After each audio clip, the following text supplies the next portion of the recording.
شنو اكل بيومي؟ اول شي راح نبدا نسوي قهوتي، راح اخذها وياي للشغل، القهوه وكل شي هنا، فبس خليت اسال حليب يعني كالمعتاد، بيضتين وتوست. احس انه تعودنا على هذا الاكل. اوكي، هاي منو راجعه لا مو راجعه من الشغل، لا منو على مالت اللانش بريك. اني مي موجود لازم نشرب. النظارة بقد راسي واكبر مني. اي نو. هاي اليوم عندي زلاطة خرافية راح اشوف. البارحة سويناها وكلش انا عجبني يعني انه نسويها. المهم راح اخبطها مع اغاني اسبانية، ما اعرف ايش صاير وياي.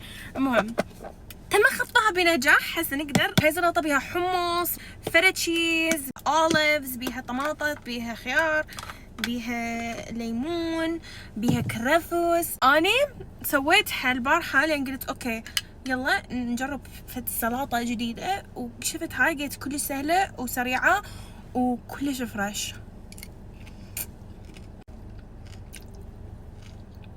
شوفوا جمال. تأخرنا بالشغل، وحقيقة طلعنا من الشغل ب8:30، كان لازم نطلع ب7، بس الحمد لله طلعنا بأمان الله. حاليا الساعة ب9 وما ماخذة اني لا الفايبر لا ماكلة شي. من اخر مرة اكلت فيها هو كان زلاطة وانا مقفلة ما ماكلة.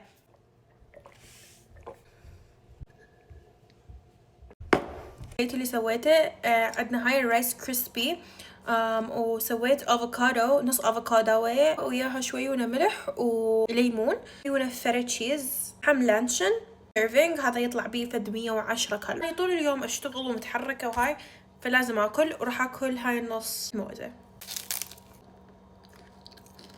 شويونة فتا، شويونة من هاي.